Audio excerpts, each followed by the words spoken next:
Hello and welcome, YouTube family. All right, so today I want to talk to you about the divine masculine in regard to twin flame theory. So, before we get started, this is part of the series of the divine union of masculine and feminine, which I'm going to be getting into some very deep concepts having to do with this. If you want to subscribe to that course, you can go to thunderwizard.com, scroll down, and look for Divine Union of Masculine and Feminine. In any case, I'm going to be talking about this a lot, even on the free YouTube channel. So subscribe and hit the bell button so you can learn more about it. So, first, we need to understand the concept of twin flames. Now, I got into learning about this because it's been coming up on my radar more recently. And as you can see from the hairs on my beard, I've been around here for a while on this planet Earth. And I got to tell you that there was no talk of twin flames up until recently. There has been a lot of talk throughout my life about soulmates. And so twin flame theory says that there's a difference between soulmates and twin flames. Twin flame, as I understand it, there's a lot of controversy and different opinions out there, but the majority opinion says that when you were created, so twin flame theory starts from the assumption that you're created by some higher being, call it God or whatever, that there is this soul that is split into two. One of them is of a masculine nature and one of them is a feminine nature. As I understand, you can be born with either sex, but be a woman but have the divine masculine within, and vice versa. And the idea is that this is one soul that has been split apart and they come together. So you have this experience of very intense connection almost from the beginning, if not from the beginning. There's an idea that the twin flames have a psychic connection. They have an empathic connection. They can read each other's thoughts. They know what each other is feeling.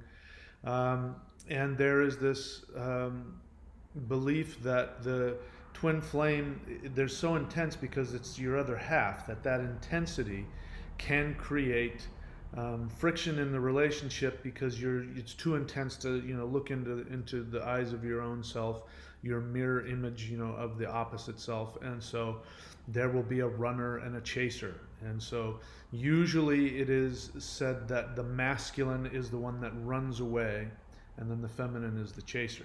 Now there's this other belief, which is what I want to talk about today, which is that the divine masculine, and I'm giving you the words that people use, the divine masculine is the subconscious and the divine feminine is the conscious. So the divine feminine is characterized as being more spiritual, more awake. The divine masculine is seen as being less conscious, less awake, and so there's a lot of talk about the awakening of the divine masculine. And so the divine masculine, because he is not fully awake, at least in most cases, he is the one who's going to split off and run away. And so he will run from the relationship because it's too intense and he's not ready. He's not emotionally or spiritually ready to look at himself. And so the idea is that the divine feminine acts as this spiritual catalyst to help him raise his vibration on a more spiritual. So the idea is that if they're together, being together will help him to come to his true conscious awareness, his true awareness of his spiritual essence, and blah, blah, blah, blah, blah. So now, let's take a look at how that plays out in relationships. Listen, I've been dealing with relationship counseling for quite some time. And so when couples come to me, or when people come to me and want to talk about relationships, I'm going to tell you the two complaints that I hear from the masculine and from the feminine, and it's always the same. The feminine will say, I just wish I could count on him. I just wish he had my back. Okay, I can't tell you how many times I hear that. I just wish I could depend on him. The masculine says, I just wish she would stop criticizing me. I just wish she would get off my back. I wish she would stop cutting me off at the knees. These are the two things I hear all the time. So you can hear how the twin flame theory of the divine masculine is, quote, subconscious. Again, if you follow my channel, you know that when people use the word subconscious, they really mean unconscious. There are three minds: conscious, subconscious, and unconscious. So what they're really saying is that you're not conscious if you are the divine masculine and you're running away. But if you have studied and practiced the masculine and feminine, not only in mythology, not only in spiritual scriptures, and I'm talking about, like Vedic scriptures, the kind that have been around for thousands and thousands of years. And if you've done any energy work, or even more important, if you've done any energy healing, like the kind that comes from an actual basics of science, of energy science, like traditional Chinese medicine, where if you don't give the right medicine, people won't get better. So it's not just an idea. If you've worked with the 5 elements in a traditional setting, like in Ayurveda or in Taoist traditional Chinese medicine, these ideas of yin and yang and male and female are not just ideas in our head. You have to understand how they work. If you haven't been able to experience in real life how these energies work, then it's just ideas in your head. So if you've done any of that work, then you know how masculine and feminine work. And here's the understanding from, we're talking tens of thousands of years of shamanic study and practice. This understanding that the divine masculine is the unconscious that needs to become aware, that he is only dealt, because the other thing you're told is that the divine masculine focuses on the practical here and now. Now there's some truth to that, but the teaching, the twin flame teaching, says that so they're not really into the higher spiritual vibration of understanding. They're in the lower earthly spiritual vibration, and so they have to awaken to their higher awareness. And that this is given as the nature of masculine and feminine, that the nature of divine masculine and feminine is that the masculine is more earth related and the divine feminine is more spiritually attuned. So as I said before, the main argument that I hear from women is, I just wish I could depend on him. Okay? The divine, the masculine, men usually say, I just wish she would stop controlling me and criticizing me. Now, this theory of he just needs to wake up. He just needs to wake up to his true spiritual nature. Because I'm a woman, or because I'm of the feminine nature, I am already more spiritually attuned than he is. And if he could just become awakened to my spiritual awareness, then everything would be all right. The problem with that is that feeds into that typical male and female complaint of she just saying to him, you just need to awaken. You just need to get your game together. You need to step it up. You need to get woke. It just falls right into that, which is, a man is just going to respond and say, I just wish she would stop trying to control me and criticize me. The other problem with it is that if you have done any, not only research in traditional spiritual understandings from all over the world about the masculine and the feminine, and if you've done any actual energy work where it's not just an idea in your head, you actually have to know the science behind how masculine and feminine, yin and yang work. You will know that just the word Maya, it means illusion. It has to do with this physical world, the creation of this physical world. That is feminine.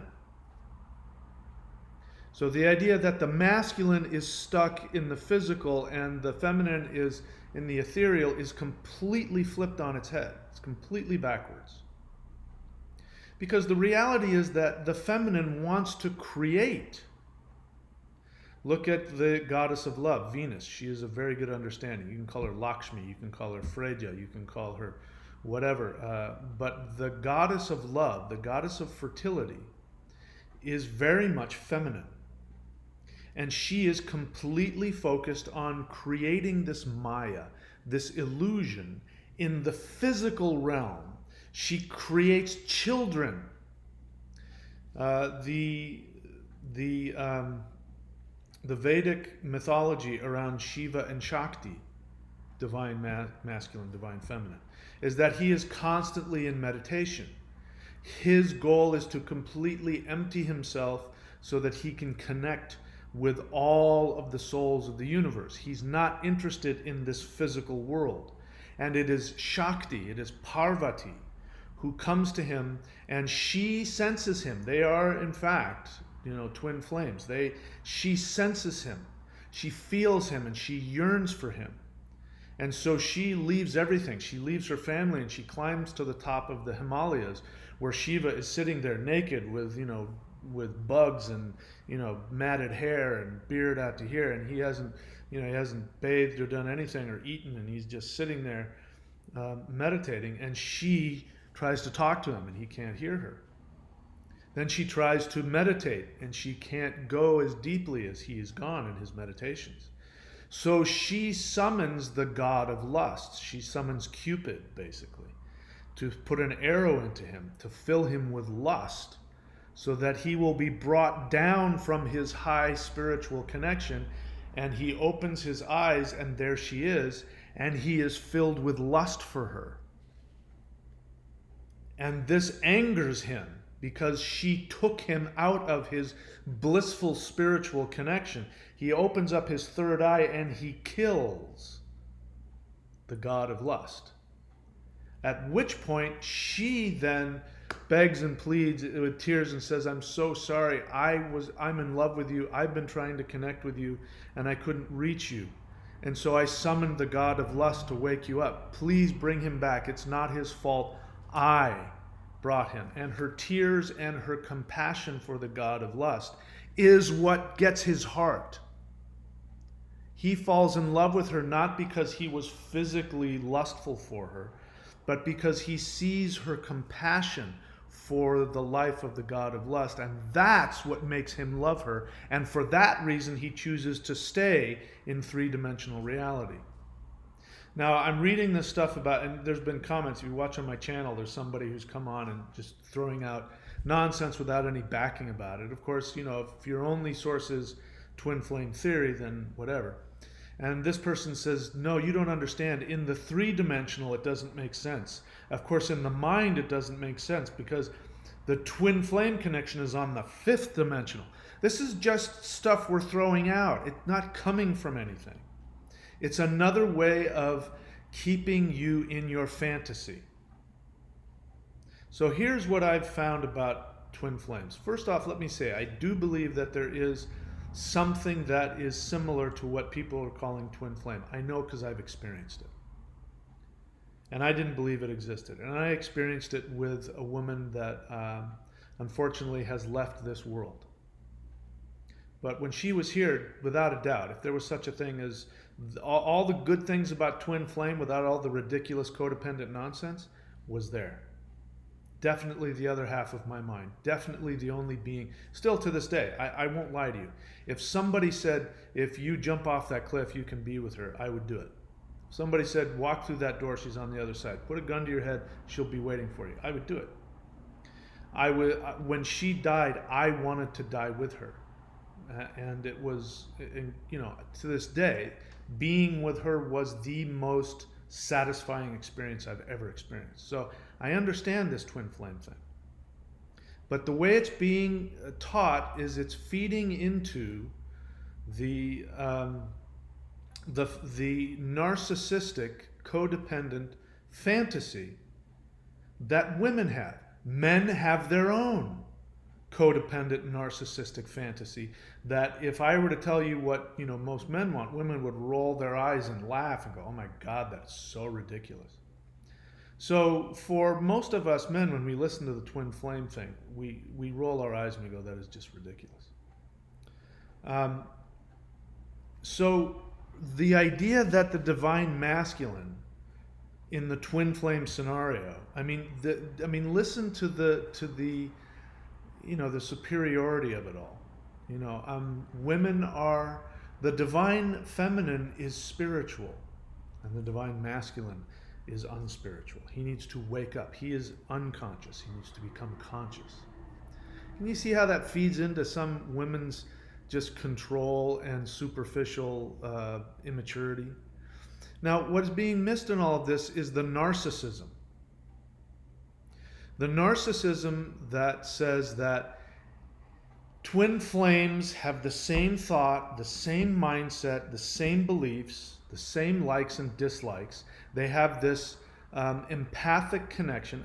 I'm not trying to poo-poo empathic connections, but listen, you can put it all together. There's an empathic connection. I can feel what he's feeling. He can feel what I'm feeling. They're always in contact with each other. That's another one. They're always going to be texting and communicating. This is nothing more than the superficial, immature, narcissistic fantasy of women. Men have their own. Like I said, I'm not trying to point them out. I'm just trying to say this. I can guarantee you that this idea that the divine masculine is less spiritual, more earthbound, this came from a woman. And this is somebody who does not understand Shiva Shakti, who does not understand yin and yang. The truth of the matter is that the essence of the masculine is spiritual. Yang, energy. Yang is higher developed. When you go to the top of a mountain, it is yang. When you go deep down to the ocean, that is yin. That is feminine. The feminine seeks to create Maya. We can call that illusion, but the truth is that Maya is a very beautiful, three-dimensional. Talk about three-dimensional. Maya is three-dimensional. The feminine is most at home in the three-dimensional world. They want to have the romance. They want to have children. Women create children. They create life. Women are traditionally the ones that stay at home. Don't get your panties in a bunch. Everybody's different. Women are the one traditionally that stay at home, and a guy walks in. He doesn't look at. I remember when I was married, my ex-wife. We would go to somebody's dinner party or something like that, and I'd walk in, and afterwards she would say, "Didn't you like their foyer?" I'm like, "What? Didn't you like the carpeting and the drapes in the foyer?" And I'm like, "I don't even remember that." Guys, our brains are not here into the three-dimensional. Our brains are off somewhere else. We're thinking about other things. That's why we're constantly having to be brought back to reality. Hey man, we gotta mow the lawn. Hey, we gotta change the kids' diapers. Hey, we gotta wash the clothes. Men are not here. They're off somewhere else. And this is the dance of yin and yang. So that assumption that the feminine is more ethereal and spiritual than the masculine, and the masculine is stuck in the 3D, that is coming from absolute lack of not only historical spiritual understanding, but practical understanding. Let me give you another example. And again, generally speaking, I'm one that does this. Go and drive by people's driveways. The cars who are backed in and their front is facing the street, guaranteed virtually almost 100% of the time that was a man. The ones where the cars are just, they just come in, like I see this when I go to the grocery store all the time. Somebody will park next to me and they're not even parking in the, they can't even park in the lines. I already know it's a woman. I already know. Because they just want to get there. They're thinking about getting someplace. They're thinking about getting home. They want to get home from work and they pull in and they just get out of the car. The man will spend, 10 minutes turning the car around back and forward so that it's backed up. Why? Because he's thinking about leaving. He's thinking about the adventure. He wants to go and do things. Men are adventurers. That is yang. Yin wants to come home into the three-dimensional. Yang wants to go out. That's why men have to back their cars in. That's why women pull their cars up. Because women are wanting to get home, be with the family, cook some food, relax, create a home. That's what the feminine wants to do. The masculine wants to go out. So again, I'm just pointing out this is a misunderstanding. Now that isn't to say that men aren't idiots. They are. I say this to basically every woman I know. Men are idiots. We're not very smart when it comes to knowing what you're thinking. You know, one of the typical female complaints, and I've heard women say this. Well, if he really loved me, he wouldn't have to ask. No, we have to ask. We're that stupid. We don't know. So it is true that women are more empathic. They are more intuitive. They can do multiple things at a time. This has to do with being in the three-dimensional realm, the exact opposite of what you're being told. It's just a superficial way of, of feeling superior to your partner by saying, I'm more spiritual than him. He needs to wake up. Okay? So I just wanted to point that out. So go to thunderwizard.com if you really want to get into some of the really deep understandings of the masculine and the feminine. And, this is the first video, so this is video number 1A. It's going to be a B video for the divine union of masculine and feminine. Does the masculine need to wake up? In that B video, I am going to give you a magical phrase that will get a man to get up off his ass and do something for you. You want him to take out the trash? You want him to make love to you? You want him to take you out to dinner? You want him to do something? I'm going to give you the one phrase that you can say which will get him up off his ass to go do what you want him to do. If you want to learn about that, go to thunderwizard.com and watch the B video in this series. Does the divine masculine need to wake up? And I'll give you that one phrase. Okay, it'll blow your mind when you understand how men think. You know the difference between men and women. You understand how they think. Listen, the truth is, ladies, you don't have to push a man to wake up. If you understand your power as the divine feminine, because the power of the divine feminine is that in your highest awareness, you have the ability to have all men do exactly what you want. You have the ability to get them to do what you want and make them think it's their idea. Every man, the more masculine he is, the more he wants to be controlled by the divine feminine. But he's not going to give up that control if you haven't earned it. And we'll talk about what it means to earn it. If you are having to say to your man, you need to wake up, you need to do this, you need to get it together, you do not know your power as the divine feminine. Okay? So, go over to thunderwizard.com, scroll down to Divine Union of Masculine and Feminine, subscribe. If you don't like it, you can unsubscribe right afterwards and you won't have lost anything. You'll have access to the rest of the channel. But this is the beginning, the first video in the Divine Union of the Masculine and Feminine series. And so the B video, where I'm going to give you the exact phrase you need to tell a man to get him up off his ass to do what you want, you'll see in the B video. So go to thunderwizard.com, subscribe. I'll see you over there.